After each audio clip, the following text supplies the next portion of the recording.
kalagitnaan ng taon, isang user sa social media nagbabahagi ng screenshot ng following list ni Raisa May Dizon sa Instagram.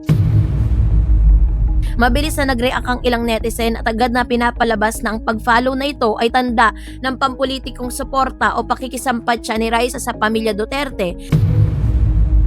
Subalit nang suriin at i-fact check ng marami ang mismong Instagram account ni Raisa, wala na o hindi naman nakapollow si Raisa kay Kitty.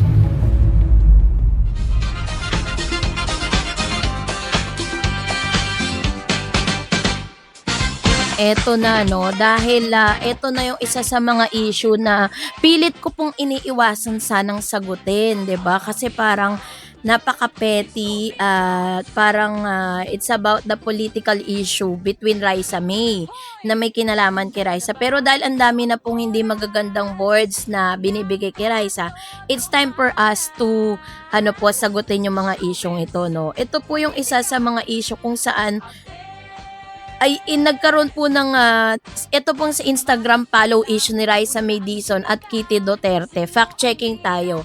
Sa social media witch hunts at cancel culture sa Gen Z Lens, ang IG follow screenshot na nagpasiklab sa social media. Spill the tea muna tayo mga ka-FYP bilang nag-iingay ng timeline at forums lalo na sa Reddit threads tulad ng Archika PH at iba't ibang ex-TikTok discourse channel nang pumutok ang usapin tungkol sa tinatawag na social media audit ng mga netizen sa mga sikat na personalidad. Ang center of attention ngayon, si Raisa May Dizon.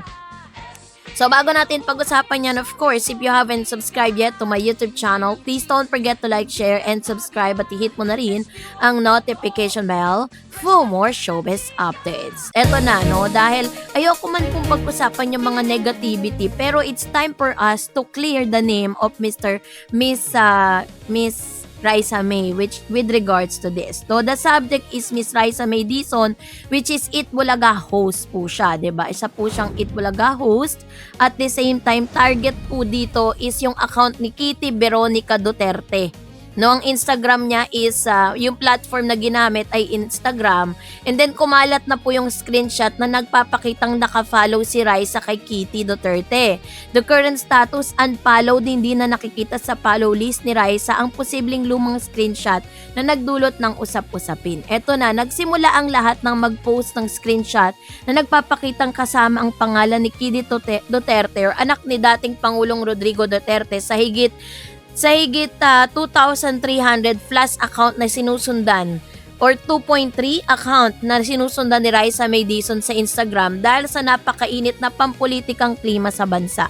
Mabilis na nag-react ang ilang netizen at agad na pinapalabas na ang pag-follow na ito ay tanda ng pampulitikong suporta o pakikisampat siya ni Raisa sa pamilya Duterte. Subalit nang suriin at i-fact check ng marami ang mismong Instagram account ni Raisa, wala na o hindi naman nakapollow si Raisa kay Kitty. Yung bagay na nag-iwan ng isang tanong, bakit nga ba napakalaking usapin nito at anong ibig sabihin nito sa kulturang pampulitika ng kabataan ngayon? Ano ang ganap, the origin of the controversy?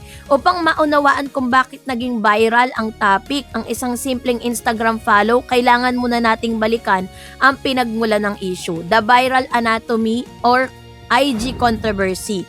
The screenshot, the cancel calls, the fact check. Kumalat ang larawan na may mga humiling na chine-check, no, wala nang follow list, i-cancel si Raisa na wala naman sa list. Ang pagsiklab ng Reddit ng @X nung kalagitnaan ng taon, isang user sa social media nagbabahagi ng screenshot ng following list ni Raisa May Dizon sa Instagram.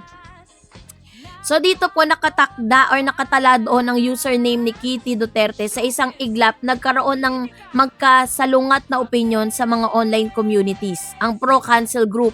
Ang ilang netizen ay mabilis na nag-akusa na si Raisa ay isang closet supporters sa mga Duterte. Sa pamantayan ng ilang maiingay na grupo sa social media, ang pakikipag-ugnayan o pagsubaybay sa kahit kaninong miyembro ng pamilya Duterte ay nangangahulugan na rin ang pagsuporta sa kanilang mga pampulitikong pananaw. Ang critical thinking group, ang iba naman ay nagtanggol kay Raisa at nagsabing it's just an Instagram follow, relax. Binigyan din nila na si Raisa ay bata pa noong nagsimula sa showbiz at posibleng mutual sila ni Kitty noong mga panahon bago pa magkaroon ng matinding hidwaan sa politika. So sa ating fact-checking, bakit wala na sa follow list si Kitty? Nang subukan ng maraming netizen na pumunta sa mismong profile ni Raisa May upang kumpirmahin ang balita, napag-alaman na hindi na nakatala ang pangalan ni Kitty Duterte sa kanyang sinundan. May mga dalawang pangunahing teorya kung bakit nangyari yon, mga dahilan or discrepancy. Number 1, a swift unfollow or damage control. Mabilis na nag-unfollow si Raisa o ang kanyang social media team upang maiwasan ang lalong paglaki ng usapin at pambabatikos. And then teorya B, old archive follow. Bata pa sila nung nag-follow na panahon ni Raisa May show, Duterte presidency, at nagkaroon lang ng clean up at o algorithm shift. So, masyado na ba tayong overreactive? Aaminin man natin o hindi, minsan ay magiging masyadong mabilis ang kamay ng netizen sa pagpo-post ng canceled label. Si Raisa May Dizon ay lumaki sa pambansang telebisyon bilang isang child star mula sa panoong siya ay 7 taong gulang pa lamang. Ang kanyang karera ay nakatuon sa pagbibigay ng saya sa pamamagitan ng hosting at pag-arte sa Itbulaga. Ang pag-atake sa isang batang artista batay sa kanyang sinusundan sa social media na hindi naman naglalabas ng anumang pampulitikang propaganda ay nagpapakita ng hindi malusog na kaisipan sa online communities. Ang aral sa mga celebrities at public figures, kahit na sabihin mababaw, no, ang sapin para sa iba, nagbibigay rin ito ng mahalagang aral sa pampublikong figura. Sa panahon ngayon kung saan ang bawat digital footprints ay sinusuri, kailangan ng mga artista na maging maingat o regular na mag-audit ng kanilang sariling social media accounts. Ang pagpapanatili ng malinis at balancing online presence ay mahalaga upang maiwasan ang mga hindi kinakailangan kontrobersya na pwedeng makasira sa buong sa iyong karera, no? Sa kontrobersya makasira sa mga endorsement at projects. Sa kabuuan ng kontrobersyang ukol sa pag-unfollow at pag-follow umano ni Raisa May Dizon kay Kitty Duterte, isang malinaw na halimbawa na kung paano pinalaki ng social media audit culture ang mga maliliit na bagay. Wala namang ebidensya ng political endorsement si Raisa May, ay walang inilabas na anumang pahayag, no, na nilalaman na nagpapakita ng tahasang pagsuporta sa pamilya Duterte, diverse at random follow list. Tulad ng maraming gumagamit ng Instagram, ang kanyang sinundan ay binubuo ng higit 2,300 na accounts na kinabibilangan ng iba't ibang personalidad mula sa magkakaibang panig ng lipunan at politika.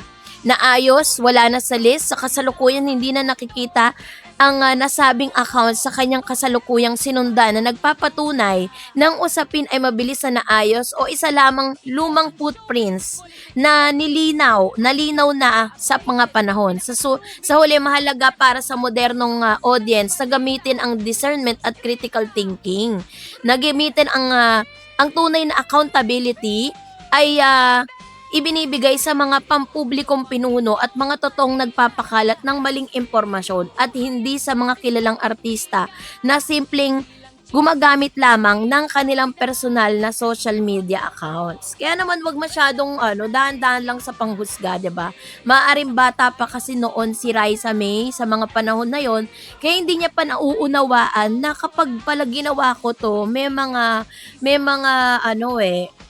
di-disagree sa kanyang ginawa. So, sa ngayon, ay wala na po sa list, no? Ito pong anak ng dating Pangulo na si Miss Kitty Duterte. So, kayo po, anong inyong saloobin patungkol dito? Mag-comment kayo sa comment section.